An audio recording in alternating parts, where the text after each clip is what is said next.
Boom, Travel Diaries, Punta Cana. I'm coming straight down the barrel at you today. Not really much of an intro. I'm just going to get right into it. I'm talking Vegas versus Punta Cana.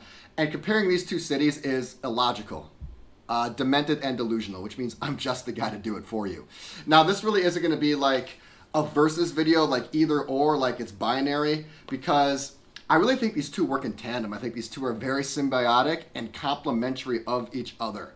I think they go hand in hand like peanut butter and jelly or milk and cookies.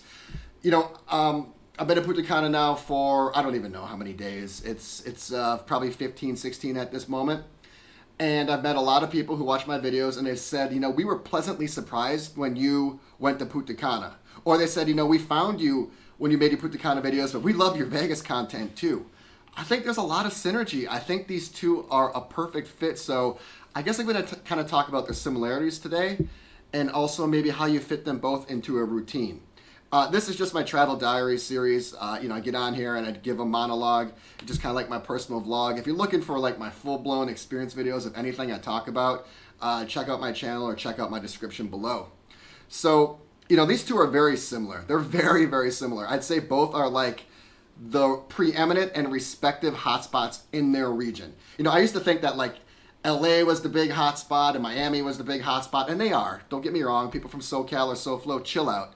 But I think in terms of like a guaranteed party every time I'm getting on a plane and it's going to be almost perfect weather and a great time, almost guaranteed, it's Vegas, undoubtedly. And I would say that Punta Cana, although you can never really guarantee what any Caribbean destination's weather is going to be like, I'd say Punta Cana is the respective preeminent hotspot in the Caribbean. I mean, the Dominican Republic is by far the most popular country in the Caribbean to visit, and Punta Cana is by far the most popular city. And because of that, you're going to get liveliness and energy and festivities. So both are the hotspots in their respective region. Both have a strip, right? Las Vegas has a strip. Enough said, we all know what that is like. And then Punta Cana has a strip of hotels. And, speaking of hotels, the hotel game at each of these is strong. I mean, the Vegas hotel game, is there a better city in the world with better hotels? I mean, you could say, yeah. I mean, what, like Dubai, New York, and Chicago? I know they have all great hotels, but in terms of like the magnitude and like the novelty of these hotels and the experience, the hotel experience, is there a better hotel experience than Las Vegas in America? I would say no. And then same thing for Punta Cana. The Punta Cana hotel game is strong. There's so many of them. There are probably more Punta Cana hotels than there are Las Vegas hotels. I mean, there is a never-ending strip of hotels here in Punta Cana. So the hotel games are strong in each city. And then also, I think the value in these cities are amazing. I mean, I've talked about this a lot with a lot of you. Is there a better value in terms of a hotel in America? Is there a better value than Las Vegas? Where else will you be able to get like a 5-diamond hotel for $150, $200 a night? Just isn't happening. And in Punta Cana, you could stay at some of these 5-star hotels that are all-inclusive for like $150 a night. So the value is insane. The similarities go on and on. I mean, Punta Cana is very much a weekend destination. Vegas is a weekend destination. But if you come to either of those cities during the week, it's still going to be a great time. The list goes on and on and on. So what I want to talk about kind of is, how do you fit them both into your repertoire? How do you fit them both kind of into your body of work so you can kind of maximize both? For me, if I have like 2 or 3 or 4 days, that's probably a Vegas trip. Unless I live somewhere like in the southern part of the United States, like in Atlanta or Miami or maybe even Texas, then I might consider Punta Cana. But I think generally speaking, Vegas is like the guaranteed spot for 2, 3, or 4 days. The flight to Punta Cana is really long, and these all-inclusives are so huge. You almost burn a day just like traveling here and then checking in your hotel and getting settled. So I would say for 2, 3, or 4 days, Punta Cana really isn't it. I'd say it's Vegas. But then when you start talking like a week, all of a sudden that's a different vacation. And I think a week in Vegas is too long, generally speaking. For me personally, no. But I think for like 99% of the people, yes. Like a week in Vegas is just too long. You're going to get burned out, worn out, and you're going to leave your vacation needing a vacation. Where in Punta Cana, like it's set up for like the long term. It's set up for like just a steady pace of tranquility, fun. and relaxation. So for a week, I think Punta Cana is the better destination. But I really think like the most important thing is the seasonality. Like these two complement each other perfectly. Like primetime Vegas season is between April and October. I mean, probably May to September, but if you want to stretch it out towards the beginning of pool season, which is April, and then the end of pool season until October, that's pretty much Vegas prime time.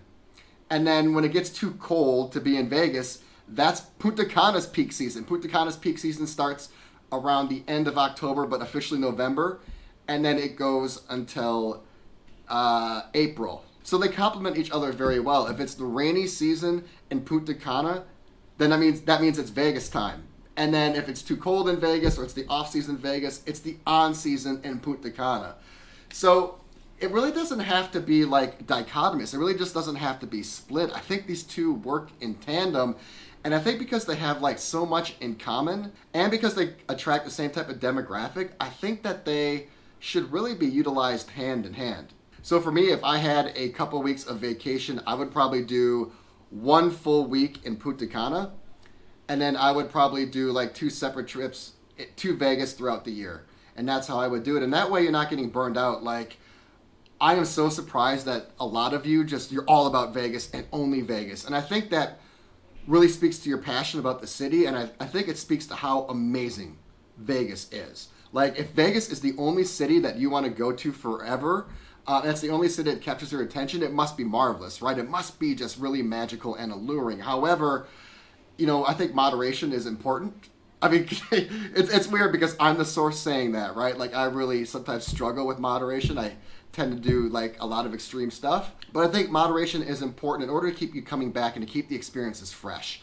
I think when the experiences start to get dull and boring and predictable, that's when anything, whether it's a job or a relationship or a vacation or whatever else, I think that's when things get dull, when they get predictable and blasé. So I think when that starts to happen in Vegas, or if that really starts to happen in Punta Cana, you just switch it up and go to the other one. Also, I think what's great is that they are very similar in their character and in their personalities, but they are very different in their attributes, right? I mean, one is a tropical destination with a beautiful ocean, and then one place is like the city, a city of lights, and it's very urban and metropolitan. So you are going to get like different experiences in both, even though they do kind of have like the same character and same personality. I think they're like peanut butter and jelly. I think they're like milk and cookies. I think that they are absolutely made to be utilized together. So let me know what you think. If you ever get tired of Vegas, I know a lot of you would say, I never get burned out on Vegas, and I get it. I love the city too. Even after all the time I've spent there, I'm not officially burned out on Vegas yet. But if you were getting a little burned out, or if you did want to switch it up, would you consider Punta Cana? Would you consider the Caribbean? Do you think that would be like a nice change of pace? You still get some of that Vegas flair and Vegas personality, but it's in a tropical Caribbean environment? Or do you really not think they go hand in hand? Would you rather go to like a Europe or a Tokyo or like a South America and do something totally different? Like I said, I think they're so similar, and I think they're meant to be together. Vegas with the strip of hotels and casinos, Punta Cana with a strip of hotels on one of the most beautiful beaches in the world. Tremendous value. Both have a ton of nightlife, fantastic crowds. Both are very beautiful in their own respect. I think that they are just a perfect tandem.